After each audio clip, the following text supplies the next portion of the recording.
The Laconian moon cast long, sharp shadows across the hostile Peloponnesian landscape. A chilling night wind, carrying the scent of unfamiliar flora, whispered through the scattered brush. Every rustle, every distant animal cry, was a potential harbinger of conflict, demanding acute awareness from the resting body.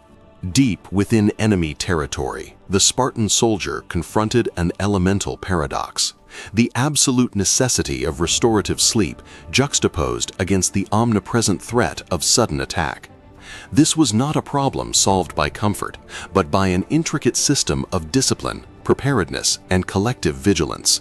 The immediate infrastructure for Spartan rest was deliberately Spartan. A thick wool himation, serving as both cloak and blanket, offered minimal warmth. The ground itself, often rocky or damp, formed the primary bedding.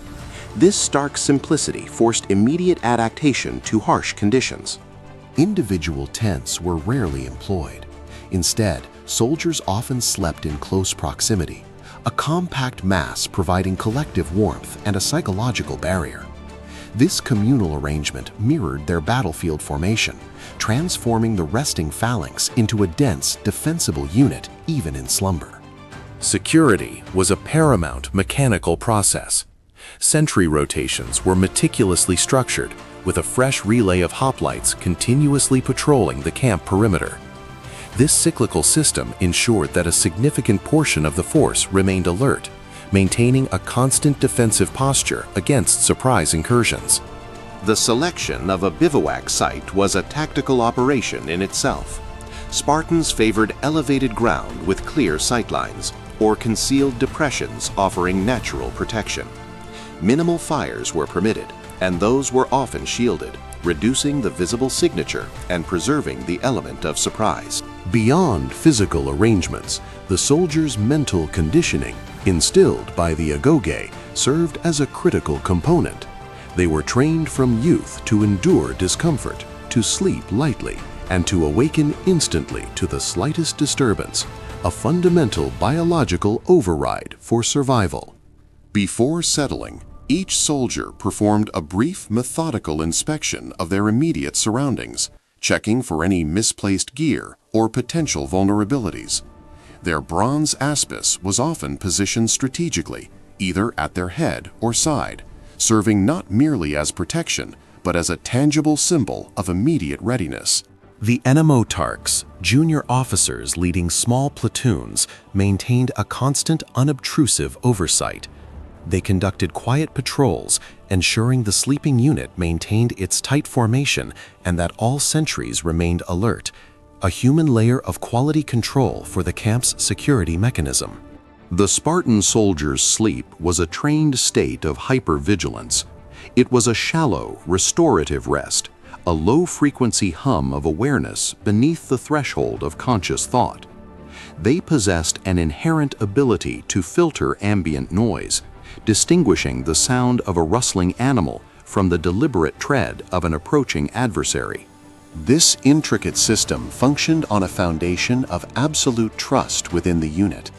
Each soldier understood their survival depended on the unwavering vigilance of their comrades and adherence to prescribed security protocols. This interdependence forged a robust, self-regulating sleep system, a mechanical marvel of human coordination. The methodical, almost clinical approach to rest in hostile territory starkly contrasted with the practices of many contemporary armies. While other forces might prioritize individual comfort or rely on less rigorous watch rotations, the Spartan system emphasized collective, uncompromising security as a primary objective. For instance, the vast Persian armies, with their diverse and often disparate contingents, frequently struggled with maintaining consistent discipline across their sprawling encampments. This often resulted in vulnerable perimeters and less stringent sentry duties, a stark deviation from the Spartan model of constant readiness.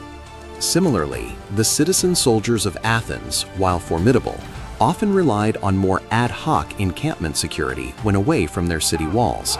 Their focus was often on rapid deployment and engagement, rather than the meticulous, enduring vigilance that defined Spartan operational doctrine for extended campaigns.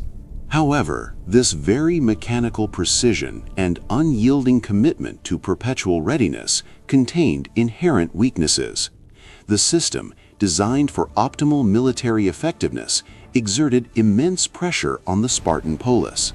It was a closed loop, consuming resources and human lives at a relentless pace. The constant demands of military service and the severe training regimen contributed to significant demographic strain. The pool of full Spartan citizens, the homoi, or equals, steadily dwindled. This attrition eroded the very foundation of the phalanx and the intricate security network it sustained. The rigidity of their military-centric society, while ensuring discipline in the field, stifled innovation and adaptation in other crucial areas.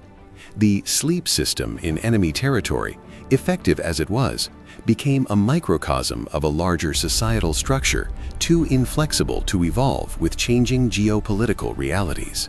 Economic stagnation further compounded the issue.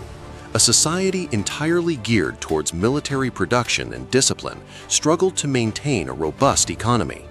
This limited resources for maintaining the mechanical system of war, including provisions, equipment, and even the necessary sustenance for its soldiers.